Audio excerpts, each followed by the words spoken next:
Ladies and gentlemen, please welcome Drymon and Brian Miller.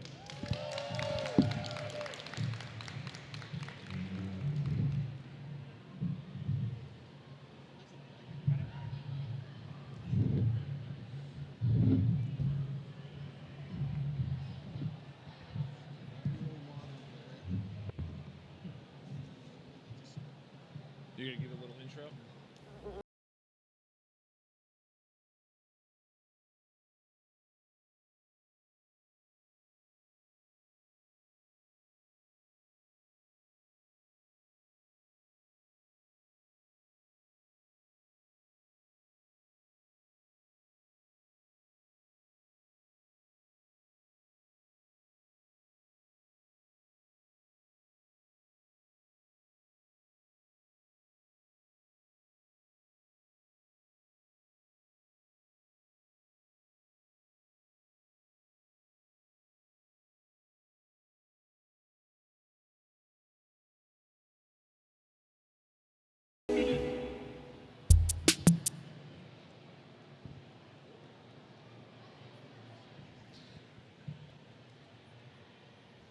Anybody remember that show?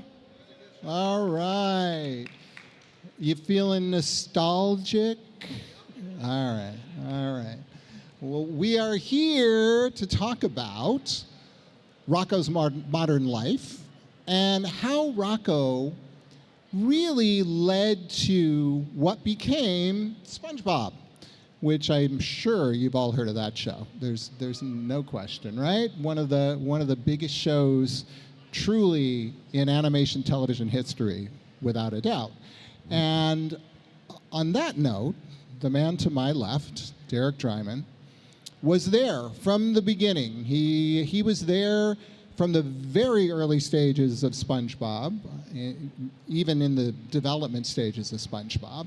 But he also began on Rocko's modern life, which is kind of the interesting part of Rocko, which was this was a show that really grew talent. It came from a creator by the name of Joe Murray. I'm going to show you a picture of Joe Murray right now.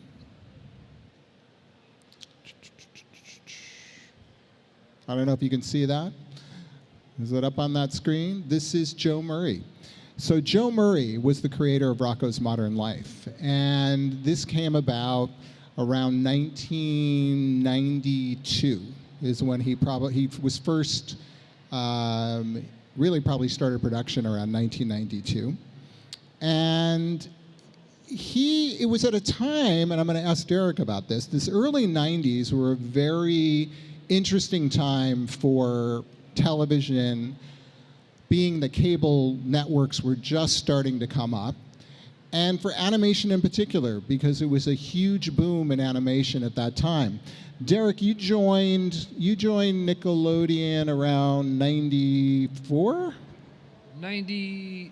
Probably 93, 94. I got out of college in 92. Yeah. So then it was about a month after I got to LA is when I got the job at Games. Right. So what was this like? I mean, you come in. Now you actually didn't have a ton of expectations, right? Because you came in kind of from an internship in Florida. I was in Florida, worked at Disney, had no idea about animation at all. And I was just dropping my portfolio all around town, and I got hired by Joe. It was in a office building, so it was just like a weird, the insurance company was above us, so it was, it was all cubicles, and it was just an odd, it wasn't what you think of as a cool animation studio. Right, those didn't come around till later, the cool animation studios. That was many years later, yeah. But it was at a time when, for Rocko kind of became, it was the fourth Nicktoon, I think we figured out. So before Rocko, you had Rugrats, you had Doug, you had Ren and Stimpy, and Rocko came along. And Rocko was... But I think Rocko was that initial purchase along with... I remember Joe saying it was part of that original that Linda Saminsky had found. the original group of...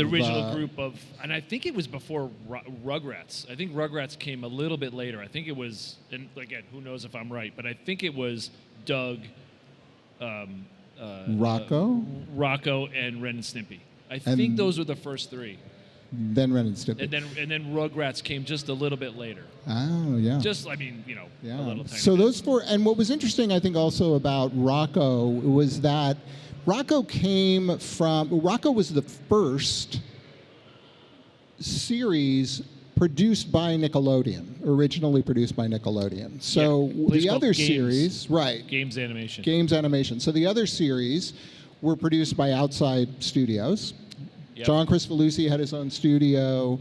Klasky Chupo were doing Rugrats. And then where was Doug? Was done in New York. And Doug was done in New York. Yeah.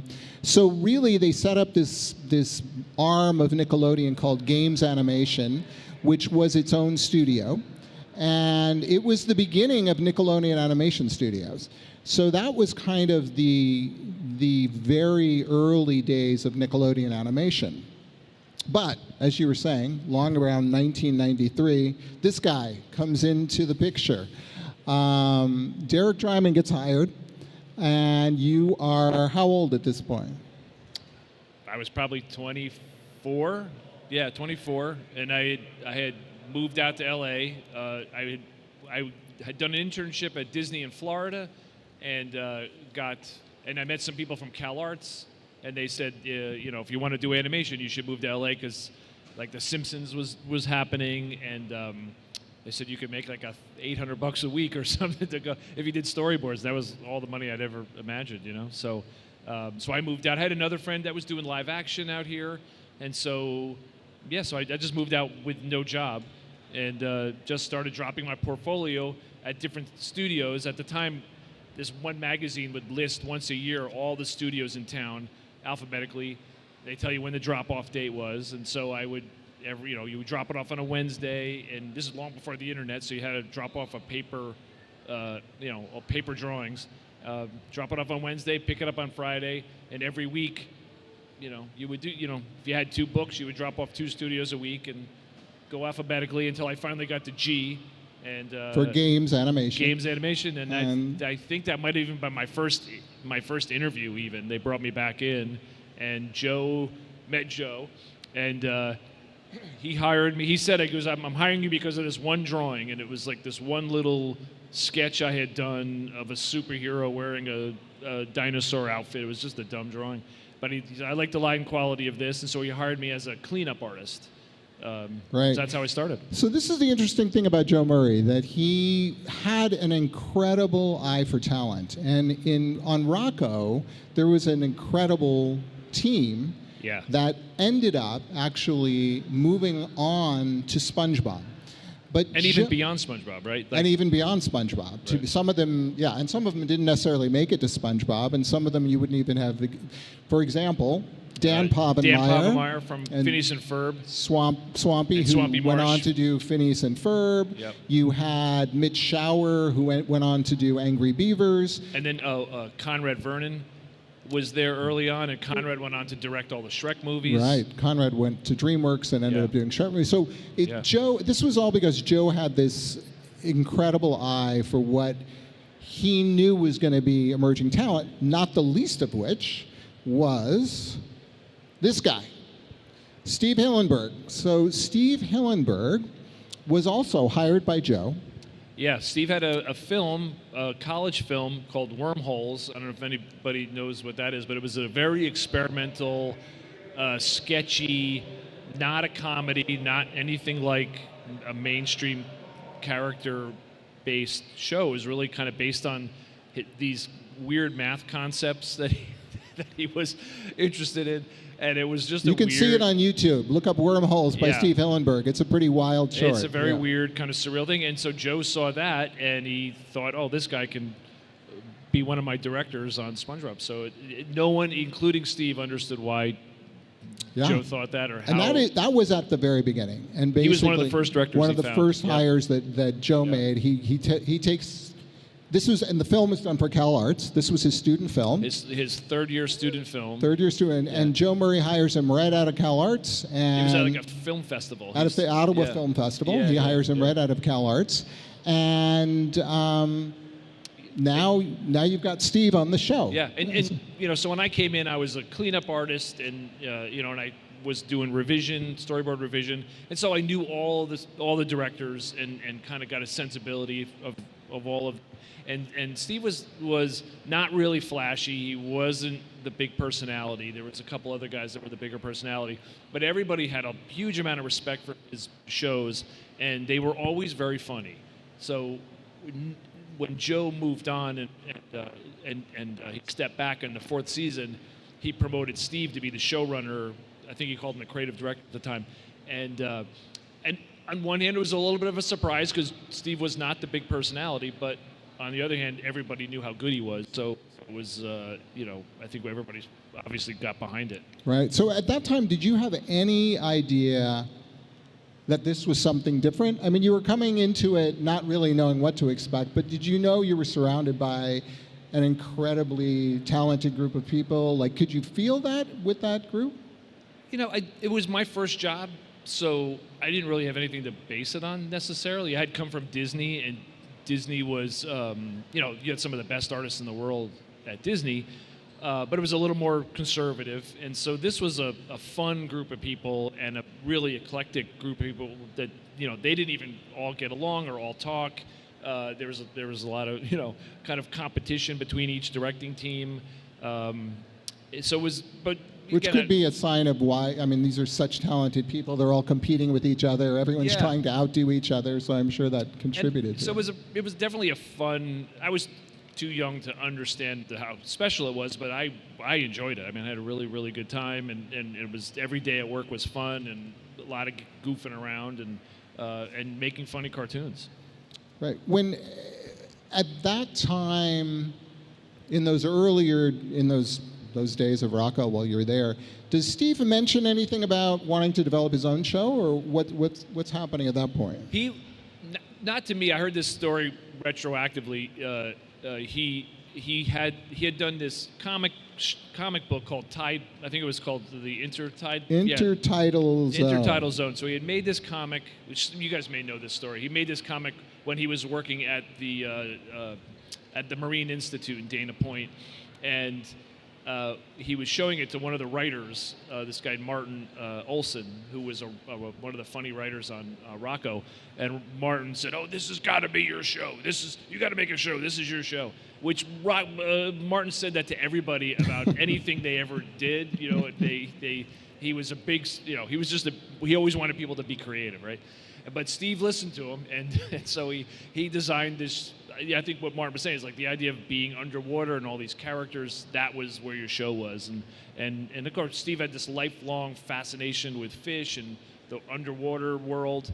So it's a natural. Yeah, right? And I'm sure you all know that Steve was went to school to be a marine biologist and was fascinated with undersea life. So Bob the Sponge appears in this comic. And ultimately, obviously, Steve is inspired by that. Also of note here, you might notice, another character that appeared in the Intertidal Zone is Rocky the Shrimp. So Rocko, Rocky, all of these things are crossing over, right? They're all kind of connected.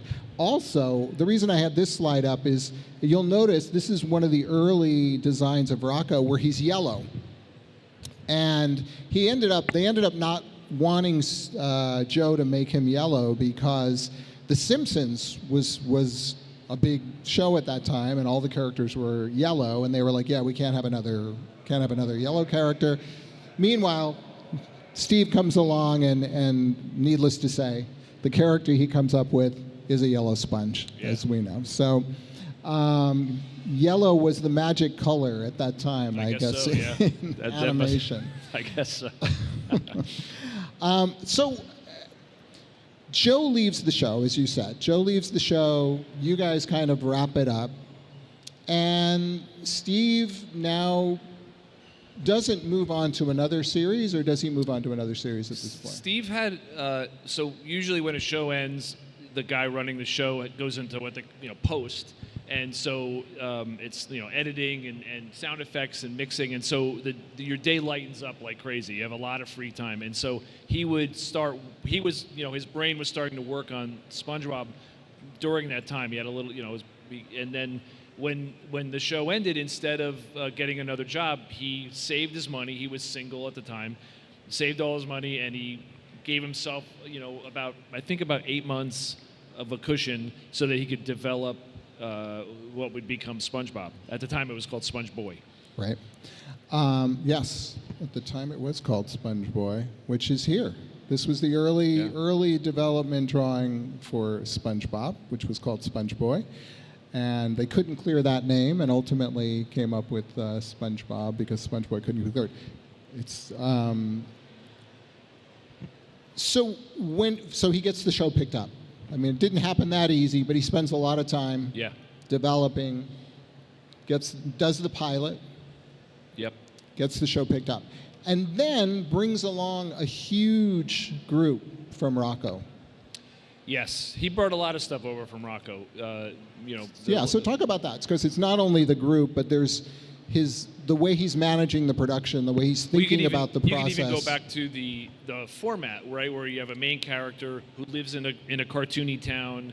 He's got a job. He has a pet, right? He's got friends. Like, that's all very much the Rocko format. There's a template there. There's that he's a template, kind of like right. So Steve was very, very.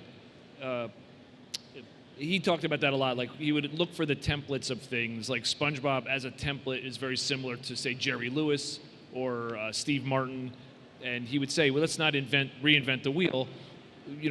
Let's examine, well, why do those characters work? Pee Wee Herman, I'm sure you guys have heard that one too. That was a big influence on Steve. And then how do those characters work? And let's study those films. So one of the things he would have me do with him is we would watch Laurel and Hardy movies. We would watch Jerry Lewis movies, and it would be examining, like, why is this funny? Why is this working? And so then we would take those ideas and bring it over to SpongeBob and develop it along those ways.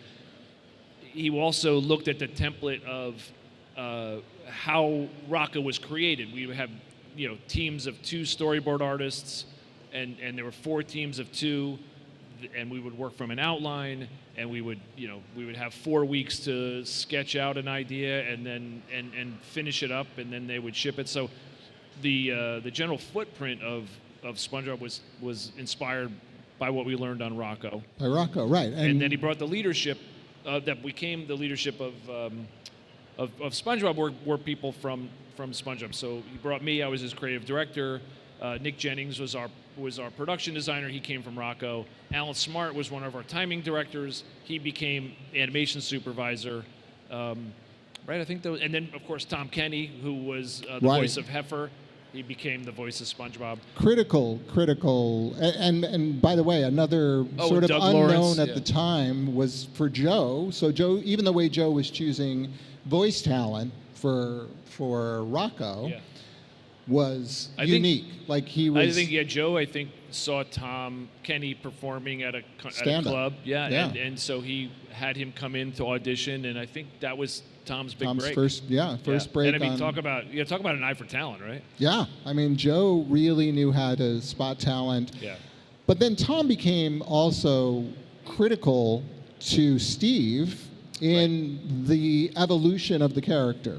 Right. So Steve got to work with Tom on Rocko when Steve became creative director, and so when he was developing SpongeBob, it just occurred to him that Tom seems like the right guy that could be this character. And I think I think Tom had done a voice that he's like, oh, that sounds like it could be the right, and it's just his sense of humor, his personality. So I remember we met with, after we were developing SpongeBob for a few months, we had lunch with Tom, and we showed him some drawings and talked to him about the character, and just to see if he was interested, and of course he was. And so then Tom would come in while we were writing the pilot, and we would have the boards pinned up on the walls. Tom would come in and he would read through the boards, and he would try different voices, and he would work with Steve as they kind of developed the voice. And Brian was reminding me, it was during one of those times where Tom was ad-libbing about when SpongeBob comes in it was the episode Help Wanted. That was the pilot. And there was a scene where he comes into the Krusty Krab. He said, "Mr. Krabs, I'm ready for my job." If you remember that moment, Tom was ad-libbing in there, and he said, "Me and my square pants are going to be here and ready to do something." And that kind of stuck with Steve. And he's like, "Oh, if this goes to series, I think that will make that his last name, right?" Tom actually came up with the SquarePants name, and that's where Steve. Interesting. So Steve and you kind of knew that Tom could possibly be that character. Like you were. Yeah, Steve had Tom in mind. He was writing it with him in mind, but he didn't make it easy on him. He really made Tom work hard at it. I think the voice that Steve was thinking about was very like Tom had gotten a job at Cat Dog. He was the voice of Dog. Dog, right? The dog voice and SpongeBob's voice had a tendency to kind of be similar. Yeah. And so that Steve did not want the same voice, so he made Tom really work hard, and he auditioned all kinds of people, and so Tom had to work at it. It wasn't a gift, but but I think in Steve's mind he really wanted Tom. And then Doug Lawrence, a.k.a. Mr. Lawrence. Mr. Lawrence, he was a storyboard artist on Rocko, and Steve's original idea was like, let's have Doug do Squidward.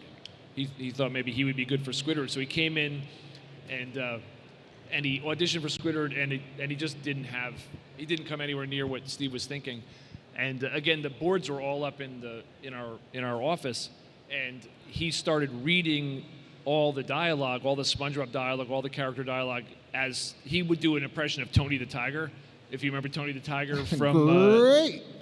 And which was kind of a Gregory Peck kind of voice. Yeah, Thurl Ravenscroft. So Doug read the whole pilot as Gregory Peck, and we were all laughing. And then when he left, Steve said to me, he goes, "If we get the show, that's Plankton," and that's where that came from. So it's kind of all this organic kind of horsing around that we were doing all the time, but you're fooling around and having fun, but at the same time you're working and you're trying to figure out how do we save all these funny ideas and how do we get them onto the screen. So, and you've talked about the things that Steve and you brought over to SpongeBob because you knew they worked, that these were the things you wanted to adopt on SpongeBob. Was there anything that you were like, yeah, we're not doing that? Like, well, there was one element of Rocko had become like an ensemble show where we had Heifer and we had Filbert, and those were very funny characters, and there could be episodes where Filbert was the main character or episodes where Heifer could be the main character. And that was one element that's when we got to SpongeBob, Steve was like, I want SpongeBob to be the main character at all times. And so while we were working on episodes, if one, say Patrick, got too many jokes, Steve would take them away from Patrick and give them to SpongeBob or make them rewrite the scene. So SpongeBob was always the focus, which was very, very different. And it wasn't a judgment on Rocko. I think it was just something to differentiate the SpongeBob show from what went from Rocko. So that was, I think, the other thing he did was Joe had this great idea that every storyboard, he was very inspired by Looney Tunes, where if you know Chuck Jones is directing a Looney Tunes, you know the kind of the sense of humor, or Robert McKinson, that's going to be a separate sense of humor. And so Joe wanted to do that. So every storyboard team, he really wanted them to develop their own language. And so now if you see a Doug Lawrence, Robert Skull episode, you know what you're going to get. Mm-hmm. Steve and Mark O'Hare had their flavor. Tim and Jeff had their flavor. And of course, Dan and Swampy had their flavor. Steve didn't want that. He wanted it all to feel like it came out of one hand. So he was very involved in all the storyboarding process, and into the animatic process. He would really put his fingerprints on everything. But in a lot of ways, it feels like Joe and Steve were of the same kind of ilk, in the sense that Joe knew at some point he was done with Rocko and left his show. Like basically said, yeah, look, I've done all I want to do, and actually walked away from it. Yeah. And fortunately, Steve got to take it on, and yeah. Then Steve kind of had the same. I remember when we were working on the developing the show, like long before he sold it, he said to me, he goes, I only want to do 65 and then I'm done. And I thought, are you crazy? Like, why don't we just ride this into the sunset if you can? But he was like, nope, I just want to do 65 as good as we can, and then, you know, he didn't want to hang around too long. Yeah. And that's what he did. We did 65, and then he decided to do the first movie, and then he was done. You know, he kept making them, but he didn't. Even though other people made them, and he was, supervising, or I think he was executive producer at that point. But yeah, he was done, and he was able to step away. At one point, I think we're about at the last question.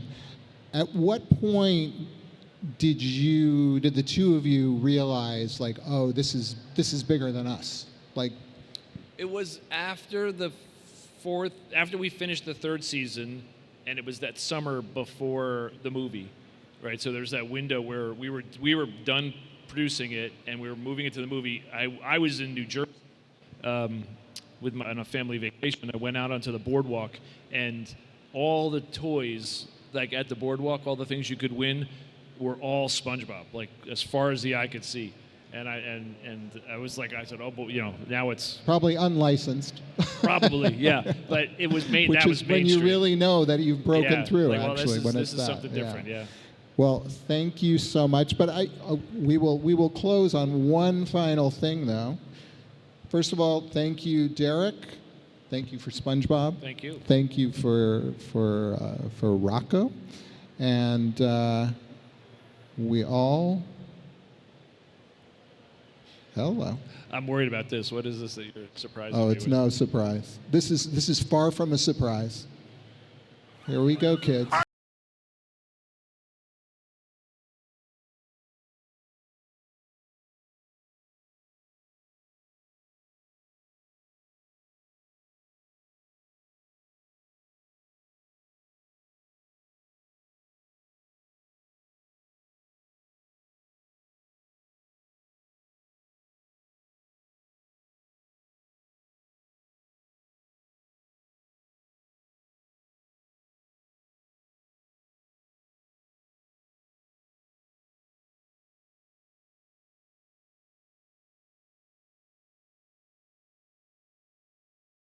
Thank you. Thank you, Derek. Thank you, Brian. This was super fun.